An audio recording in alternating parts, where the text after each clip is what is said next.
Hello बच्चों, last class में हम लोग काइनेटिक्स की फर्स्ट ऑर्डर रिएक्शन पूरा कवर कर लिए थे कि उसके फार्मूले वगैरह क्या होते हैं। ग्राफ वगैरह भी हम लोग डिस्कस कर लिए थे कि काइनेटिक्स में कंसंट्रेशन के ग्राफ्स का वेरिएशन, हाफ लाइफ क्या होती है और उनके ग्राफ का वेरिएशन क्या था। तो काइनेटिक्स फर्स्ट ऑर्डर काइनेटिक्स की बात करें तो फर्स्ट ऑर्डर रिएक्शन में दो फार्मूले हमने आपसे बोला था कि ज़रूर याद रखिएगा, क्योंकि लगभग 95% क्वेश्चन काइनेटिक्स के, फर्स्ट ऑर्डर काइनेटिक्स के, उन्हीं दोनों फार्मूले से सॉल्व हो जाते हैं। पहला फार्मूला था रेट कांस्टेंट का, कि रेट कांस्टेंट हम लोग कैसे फाइंड करते हैं, और दूसरा फार्मूला था हाफ लाइफ का, कि हाफ लाइफ कैसे हम लोग कैलकुलेट करते हैं। तो रेट कांस्टेंट के लिए जो फार्मूला था that is equal to k is equal to 2.303 upon t log concentration of A naught upon concentration of A. This is the rate constant of first order reaction. तो ये formula बहुत important है।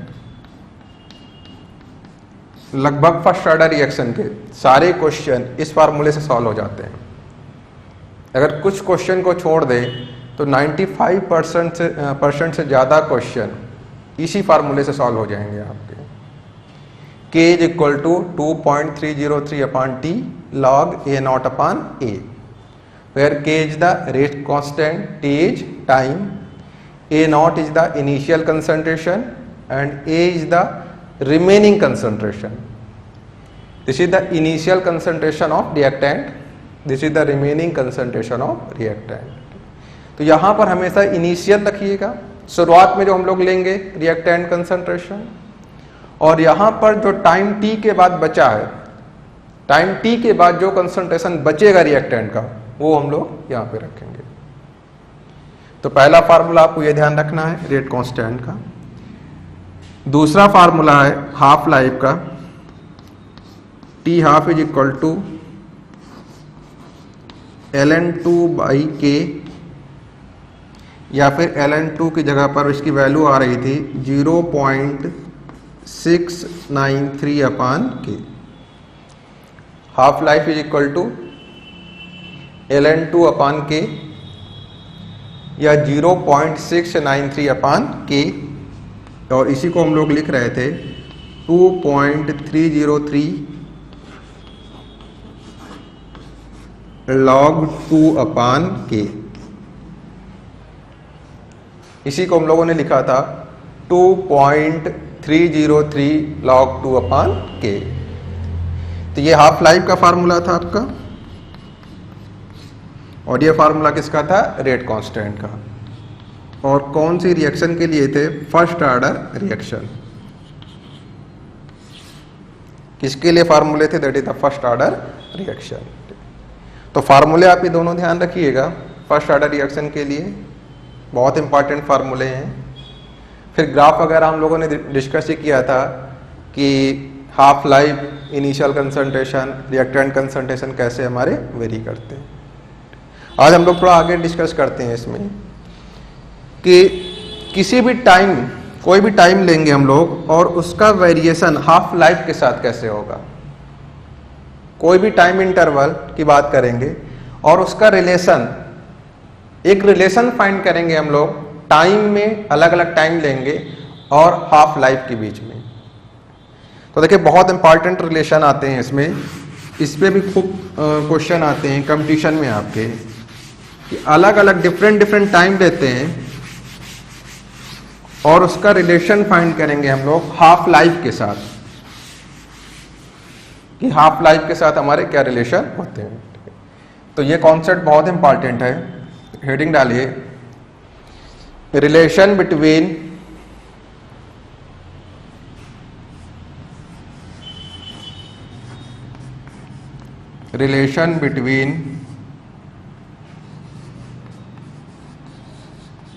different times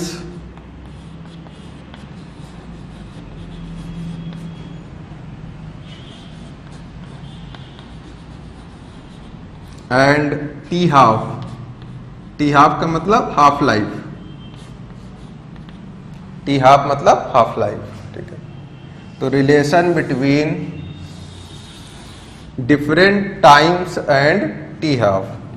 देखिए ये concept बहुत important है आपका, इससे कई बार क्वेश्चन पूछा गया है आपका कि डिफरेंट टाइम्स के बीच में और हाफ लाइफ के बीच में क्या रिलेशन होता है और कैसे हम लोग उसको फाइंड करते हैं।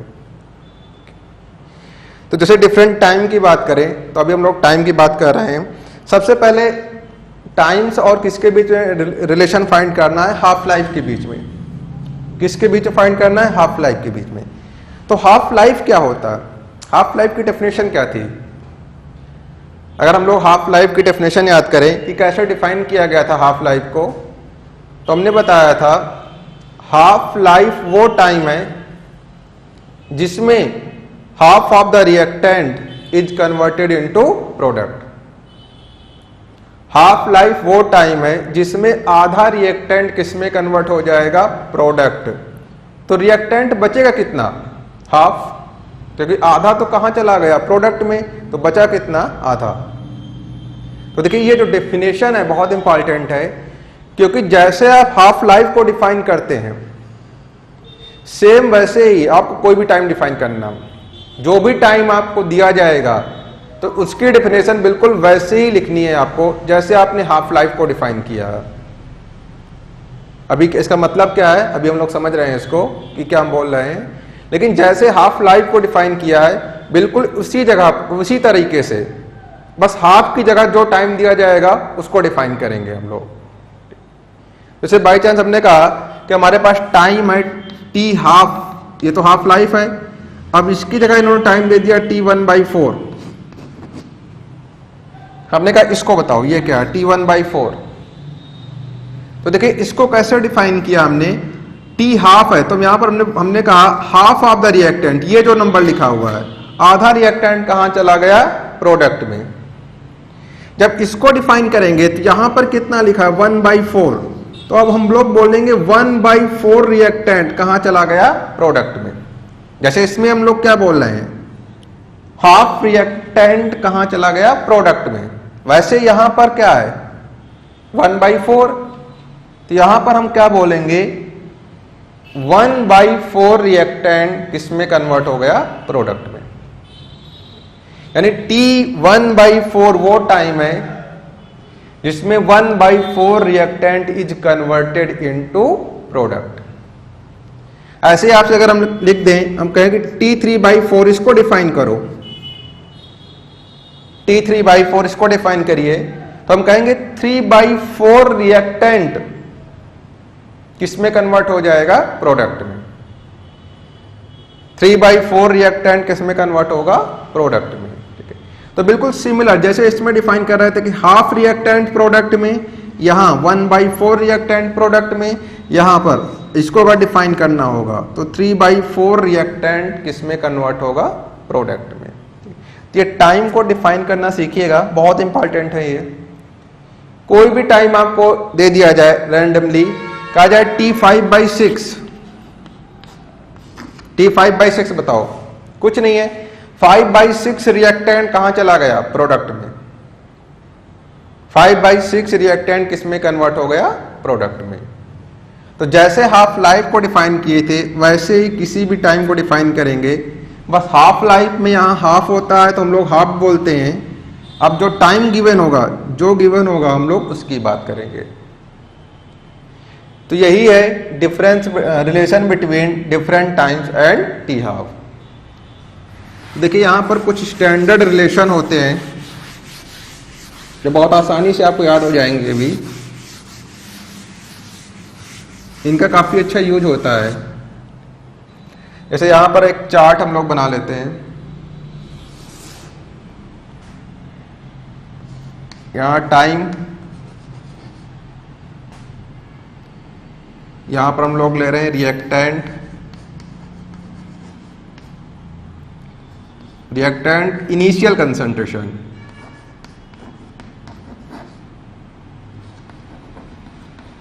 यहां पर हम लोग लेंगे इस साइड टाइम, यहां पर ले रहे हैं इनिशियल कंसंट्रेशन ऑफ रिएक्टेंट, यहां लिख रहे हैं रिमेनिंग कंसंट्रेशन ऑफ रिएक्टेंट,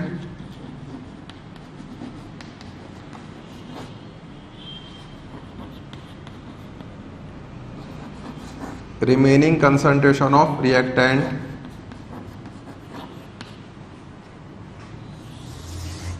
और यहां पे लिखेंगे कंसंट्रेशन ऑफ प्रोडक्ट।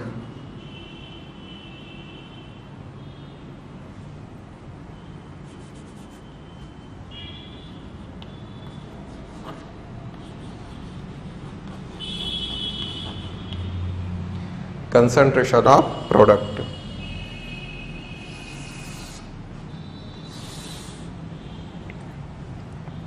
तो देखिए जैसे हम लोग रिएक्शन ले रहे थे, हम लोग फर्स्ट ऑर्डर रिएक्शन में बात कर रहे थे, ए से बी रिएक्शन है, time t is equal to 0 पर इनिशियल कंसंट्रेशन कितना है A0, और ये क्या था 0। जब time t is equal to t half लिए थे, तो अब देखिए पहले हम लोग इसको देख चुके हैं, इसकी बात हम लोग पहले भी कर चुके हैं। t हाफ का मतलब क्या है, ये टाइम क्या है, t हाफ मतलब आधा रिएक्टेंट, इसका आधा कितना होगा A0/2, आधा कहां चला गया प्रोडक्ट में, यानी ये बन के आ गया A0/2, B कितना बन के आ गया A0/2, ठीक है। तो ये कितना बचेगा, आधा तो प्रोडक्ट में चला गया, तो ये कितना बचा, दैट इज A0/2। ये कितना आ गया हमारे पास A0/2।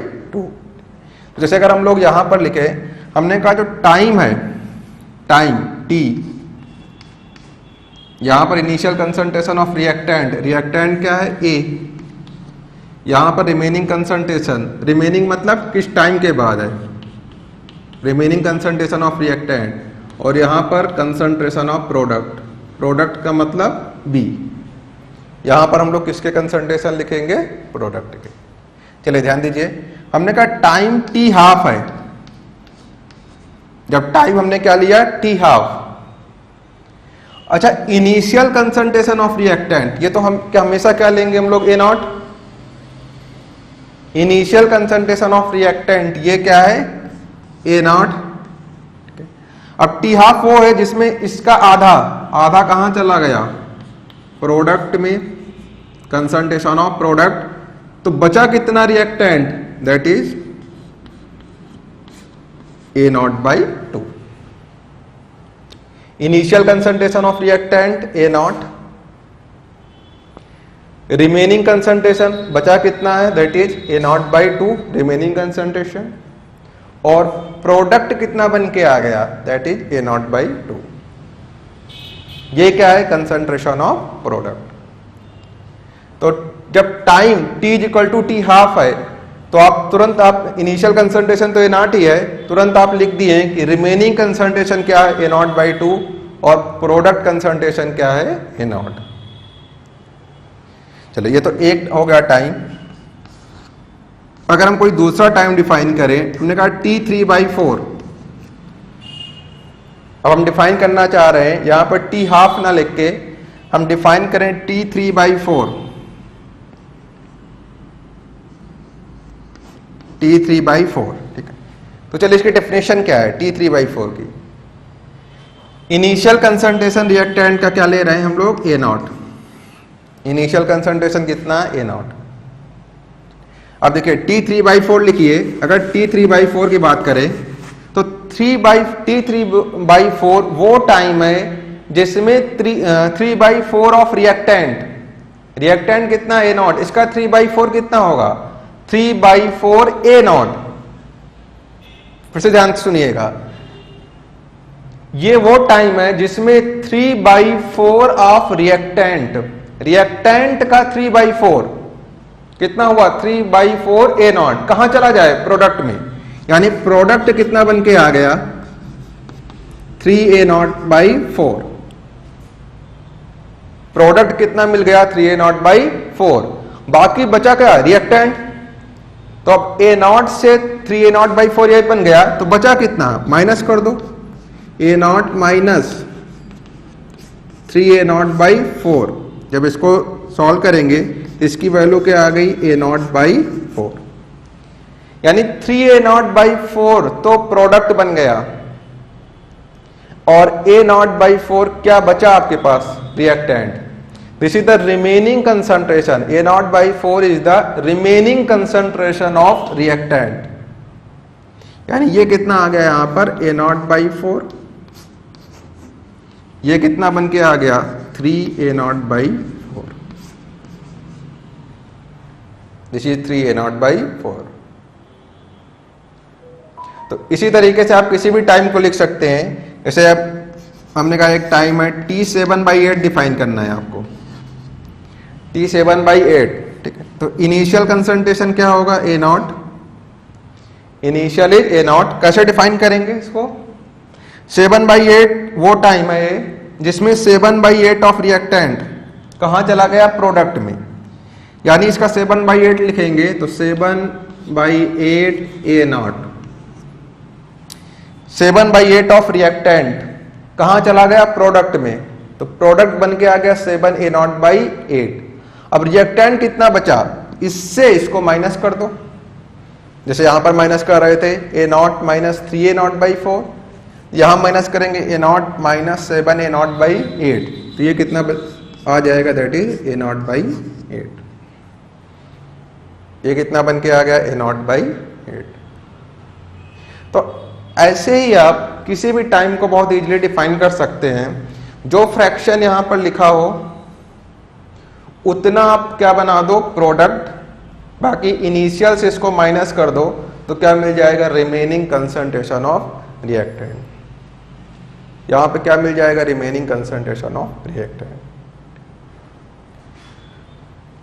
तो ये थे टाइम डिफाइन करने का तरीका कि 3/4, 7/8 या कोई भी जनरल टाइम आ जाए तो उसको हम लोग कैसे डिफाइन करेंगे। अब देखिए रिलेशन फाइंड करना है हमको डिफरेंट टाइम और टी हाफ में रिलेशन फाइंड करना है। यानी अगर हम कह रहे हैं कि इन दोनों में रिलेशन फाइंड करें 1 और 2 में, या फिर 1 और 3 में, टी हाफ और टी 7/8 में रिलेशन फाइंड करें, तो देखो इसका रिलेशन फाइंड करने का तरीका क्या है, कैसे हम लोग इसके रिलेशन को फाइंड करते हैं।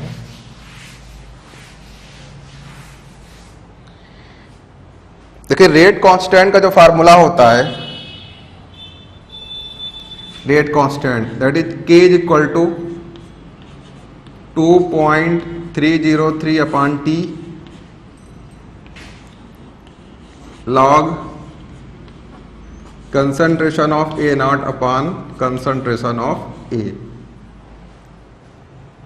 ये फर्स्ट ऑर्डर रिएक्शन की रेट कांस्टेंट का फार्मूला है। अच्छा, इसको ऐसे भी लिख सकते हैं, T को यहां पर लिख लो और K को यहां पर ले आते हैं, उल्टा कर लेते हैं, K को यहां लिख लें और T को यहां पे ले आए, तो इसको लिख सकते हैं हम लोग T is equal to 2.303 upon K log A0 upon A। इसको ध्यान रखिएगा, ये क्या चीज है, इनिशियल कंसंट्रेशन, ये क्या है, इनिशियल, और ये पार्ट क्या है, दैट इज द रिमेनिंग। इन दोनों को जरूर ध्यान रखिएगा, this is the initial concentration और ये क्या है, रिमेनिंग कंसंट्रेशन। चलिए अब हमको T3/4 लिखना है, जैसे हमने कहा T3/4 का फार्मूला फाइंड करना है, तो टाइम की जगह पर क्या लिखेंगे हम लोग, टाइम कितना है हमारा, T3/4, यानी टाइम की जगह पर हमने लिख दिया T3/4 is equal to 2.303 upon K, वही चीज है, लॉग। अब यहां पर देखिए वैल्यू क्या रखेंगे, initial concentration of reactant upon remaining concentration of reactant, और जब T3/4 है तो इनिशियल कंसंट्रेशन कितना है, A0, इनिशियल कंसंट्रेशन तो कितना है, A0, और रिमेनिंग कंसंट्रेशन रिएक्टेंट कितना है, A0/4, यानी यहां पर क्या रखेंगे, A0, और A की जगह पर क्या रखेंगे, A0/4। तो अगर ये वैल्यू रखेंगे तो that is a not upon 4, A0/4। इसको फर्दर सॉल्व करिए, ये हो जाएगा 2.303/k। देखिए ये A0 और A0 कैंसिल होगा, 4 ऊपर चला जाएगा, दैट इज log 4। ये क्या हो जाएगा? log 4। इसको लिख सकते हैं 2.303/k log 4 है। log 4 को लिख लीजिए log 2 स्क्वायर। 4 को क्या लिख सकते हैं? 2 स्क्वायर। तो log 4 को लिखा log 2 स्क्वायर। ये 2 क्या होगा? बाहर आ जाएगा, ये 2 बाहर, तो इसको एकदम पहले लिखते हैं 2 इंटू 2.303/k इंटू log 2। ये 2 तो बाहर आ गया, दिस इज 2, क्या बचा? 2.303/k into log 2। तो जो हमारे पास बचा 2 इंटू 2.303 इंटू log 2। और जरा इसको देखिए, ये चीज क्या है? 2.303/k log 2। आप चाहो इसको 2.303 log 2 को ln2 लिख सकते हो, ln2/k, और यही तो हाफ लाइफ होती है। हाफ लाइफ का फार्मूला यही तो था, 2.303 log 2/k, या उसी को क्या लिखे थे? ln2/k। यानी इसकी जगह पर हम लोग क्या लिख सकते हैं? t half. इसको हम लोग क्या लिख सकते हैं? t half.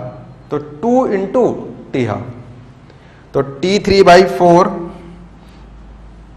यहां से जो रिलेशन आ गया that is equal to 2t half, यानी t3/4 इज इक्वल टू क्या आ गया? 2t half. यही फाइंड करना है आपको, रिलेशन बिटवीन डिफरेंट टाइम्स, अलग अलग टाइम्स हैं, t3/4 है, और किसमें रिलेशन बताना है? t हाफ में, दैट इज 2t हाफ। तो यहां से आपके पास एक रिलेशन मिल गया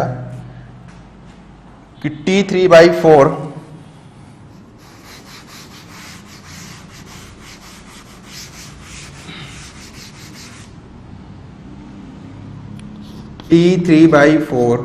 is equal to 2t half. t3/4 is equal to 2t half. This is the relation between t half, half life, and t3/4। वो टाइम जिसमें 3/4 रिएक्शन कंप्लीट हो गई है, और ये क्या है? वो टाइम जिसमें हाफ रिएक्शन कंप्लीट हो गई है। तो इस दोनों के बीच में जो रिलेशन मिला t3/4 एंड t हाफ में, दैट इज 2t हाफ। ऐसे ही आप इसके और इसके बीच में भी रिलेशन फाइंड कर सकते हैं, यानी t हाफ और t7/8। अगर इनके बीच में रिलेशन बात करें तो सिमिलर ऐसे ही प्रोसेस फार्मूला लगाएंगे।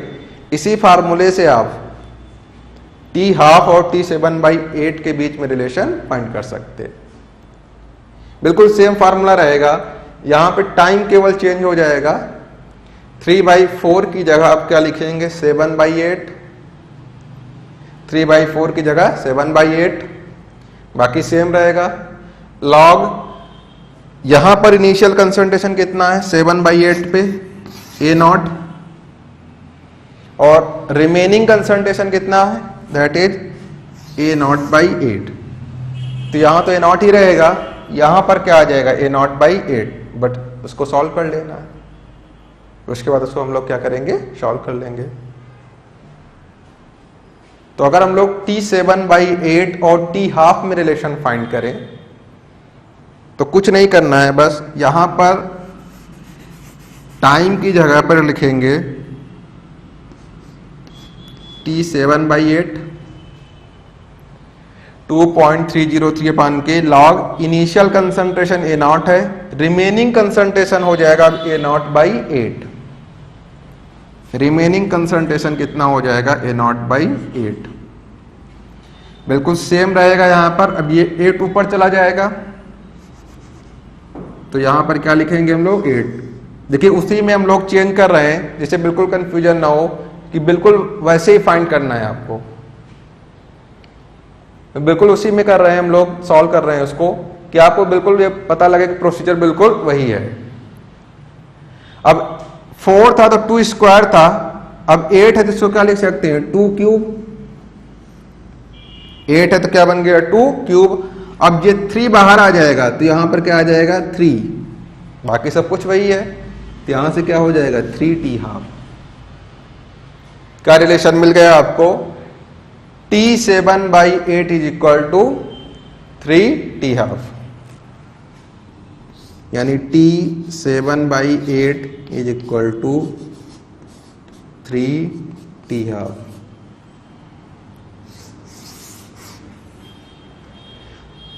जो दूसरा रिलेशन हम लोग फाइंड किए T7/8 is equal to 3t²। अब आपसे एक टाइम और बोल दें हम लोग, अगर हम कहें कि T15/16 फाइंड करिए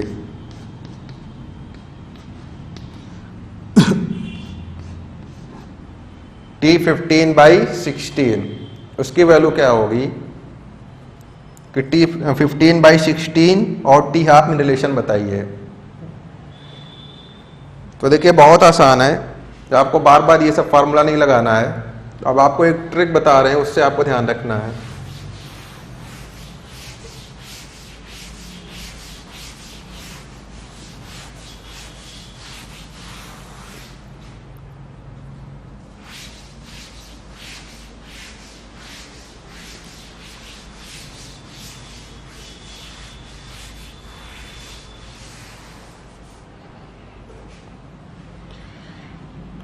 देखिए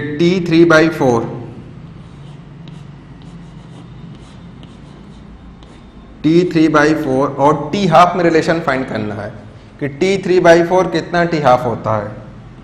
तो देखिए T3/4 और t½ क्या होगा, ध्यान दीजिए ये जो डिनोमिनेटर में लिखा है, ये डिनोमिनेटर में जो लिखा है उसको 2 के पावर में लिखिए। जैसे 4 है तो क्या लिखेंगे 2 के पावर में, 4 है तो इसको 2 के पावर में लिखा, दैट इज 2 स्क्वायर, और जो पावर होगी उसी को यहां पर मल्टीप्लाई कर दीजिए। जो पावर है तो हमेशा डिनोमिनेटर को 2 के पावर में लिखो और जो पावर है उसी से मल्टीप्लाई कर दो। पावर 2 है तो यहां पर किससे मल्टीप्लाई कर देंगे 2 से। तो T3/4 जब हम लोग सॉल्व किए थे तो कितना आया था 2t²। ऐसे अगर T7/8 की बात करें तो T7/8 और t½ में रिलेशन क्या होगा, T7/8 और t½ में। अब यहां पर कोई फैक्टर मल्टीप्लाई करना है, कौन सा फैक्टर मल्टीप्लाई करेंगे, 8 को 2 के पावर में लिखिए दैट इज 3, और पावर कितना है 3, यहां पर किससे मल्टीप्लाई कर देंगे 3 से। तो 3/7/8 इज इक्वल टू 3t²। तो आपको बार बार ये फार्मूला लगा के सॉल्व नहीं करना है, डायरेक्ट आप रिलेशन फाइंड कर सकते हैं। जैसे अगर आपको बोल दिया गया, हमने कहा T15/16 लिखिए, T15/16 is equal to t²। अब देखिए 16 को क्या लिख सकते हैं 2 पावर 4, पावर में क्या है 4, यहां पर किससे मल्टीप्लाई कर दीजिएगा 4 से। तो T15/16 is equal to 4t²। T15/16 is equal to 4t²। ऐसे कोई भी रिलेशन आप फाइंड कर सकते हैं। T63/64 और t½ में रिलेशन बताना है आपको। 63/64 और t½ में रिलेशन बताना है तो 64 को 2 के पावर में लिखिए, 64 को 2 के पावर में लिखिए, क्या हो जाएगा 2 पावर 6। 64 को हम लोग सकते हैं 2 पावर 6, यानी पावर में कितना आया 6, तो यहां पर किससे मल्टीप्लाई कर देंगे हम लोग 6 से। तो हमेशा डिनोमिनेटर को 2 के पावर में लिखिए और जो पावर है उसी से हम लोग क्या करेंगे यहां पर मल्टीप्लाई कर देंगे। लेकिन ध्यान रखिएगा एक चीज, यहां पर एक चीज नोटिस करिएगा, ये रिलेशन हम लोग तब डायरेक्ट यूज करेंगे जब जो डिनोमिनेटर हो उसको एक चीज कि 2 के पावर में लिख सकें। ये जो डायरेक्ट ट्रिक बता रहे हैं, ये जो ट्रिक्स है आपको ये कब यूज करनी है। पहली चीज तो ये जो डिनोमिनेटर हो इनको किसके 2 के पावर में लिख सकें, आप डिनोमिनेटर के 2 के पावर में लिख सकें। दूसरी चीज ध्यान रखिएगा, न्यूमरेटर और डिनोमिनेटर में एक का डिफरेंस होना चाहिए बस। न्यूमरेटर डिनोमिनेटर से एक कम होना चाहिए। जैसे यहां 3 और 4 से एक कम है 3, 7 8 से कम है 7, 15 16 से एक कम है 15, 63 64 से एक कम है 63। अगर इस टाइप का टाइम गिवन है तो आप डायरेक्ट उनका हाफ लाइफ से रिलेशन निकाल सकते हैं, डायरेक्ट बता सकते हैं कि उसके हाफ लाइफ में क्या रिलेशन होगा। यानी 2 कंडीशन ध्यान रखना है कि न्यूमरेटर और डिनोमिनेटर में एक का डिफरेंस हो, न्यूमरेटर एक कम होना चाहिए डिनोमिनेटर से, और डिनोमिनेटर को 2 के पावर में लिख सकते हो। तो आप बहुत आसान है, जो 2 का पावर होगा वही फैक्टर यहां पर मल्टीप्लाई होता चला जाएगा। तो बहुत कई बार ऐसे क्वेश्चन पूछे गए हैं कि इन टाइम में कहेंगे रिलेशन बताओ, या आपको एक टाइम की वैल्यू देके कहेंगे दूसरे टाइम की वैल्यू बताओ। तो बहुत इजीली आप जो इसको सॉल्व कर सकते हैं विद इन सेकेंड। अगर आपको ये ट्रिक्स से क्वेश्चन लिखना आता है तो आप तुरंत इसको क्या करेंगे, सॉल्व कर सकते हैं। देखिए इसकी हेल्प से आप डिफरेंट टाइम और उनका किससे रिलेशन फाइंड कर लिए हैं, टी हाफ के बीच में अलग अलग टाइम है और उनका रिलेशन आपने किससे फाइंड किया है, हाफ लाइफ से। अब देखिए अगर आप ये लिखना आता है, अगर आपसे कहेंगे इन दोनों में अच्छा रिलेशन बताओ, पहले तो ये सब हमको लिखना आ गया। अब हमने कहा कि इन दोनों में रिलेशन बताओ कि T3/4 और T7/8 में क्या रिलेशन होगा। T3/4 और T7/8 में क्या रिलेशन होगा।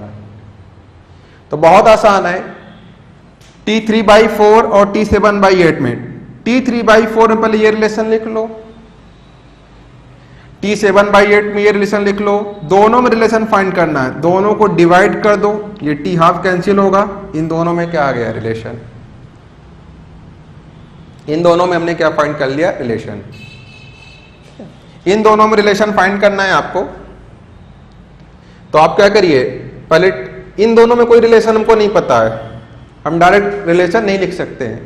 तो आप 3/4 और T हाफ में लिखो रिलेशन, 7/8 और T हाफ में लिखो, दोनों को डिवाइड कर दो, T हाफ कैंसिल होगा, इन दोनों में क्या आ गया आपको, रिलेशन। तो आप इन रिलेशन की हेल्प से किसी के बीच में इनमें भी आप रिलेशन लिख सकते हैं। T हाफ वाला तो आपको पता लग गया, आप इनमें से किसी के बीच में भी रिलेशन लिख सकते हैं। कभी किसी में पूछा जाए, आपसे कहा जाए कि T3/4 और 63/4 में बताओ, तो हमें नहीं पता क्या है रिलेशन, हम पहले 3/4 को ये लिखेंगे, 63/4 को T हाफ के टर्म में लिखेंगे, डिवाइड कर देंगे, इन दोनों में क्या मिल जाएगा आपको, रिलेशन। तो पहले आप इसकी प्रैक्टिस कर लीजिएगा, इसको देख लीजिएगा। अगले लेक्चर में हम लोग ऐसे क्वेश्चन सॉल्व करेंगे आपको कि इनमें रिलेशन क्या होगा, या न्यूमेरिकल वैल्यू लेके क्वेश्चन सॉल्व करेंगे कि न्यूमेरिकल वैल्यू दे देंगे कि भाई इसकी वैल्यू गिवन है, इसकी वैल्यू बताओ। तो इसकी वैल्यू गिवन है, इसकी वैल्यू हम लोग कैसे सब फाइंड करेंगे। तो अगले क्लास में इस कॉन्सेप्ट पे क्वेश्चन करवाएंगे आपको और रिलेशन निकालना बताएंगे कि इन दोनों में कैसे हम लोग रिलेशन फाइंड करते हैं। तो अब फर्स्ट ऑर्डर काइनेटिक्स के सब फार्मूले भी रिवाइज कर लीजिएगा। इसके बाद ये पार्ट खत्म होते ही, ये कॉन्सेप्ट खत्म होने के बाद क्वेश्चन भी सॉल्व करेंगे हम लोग कि फर्स्ट ऑर्डर रिएक्शन के क्वेश्चन हम लोग कैसे सॉल्व करेंगे। तो इसको रिवाइज कर लीजिएगा, इसके आगे हम लोग अगले क्लास में देखेंगे। Okay, thank you.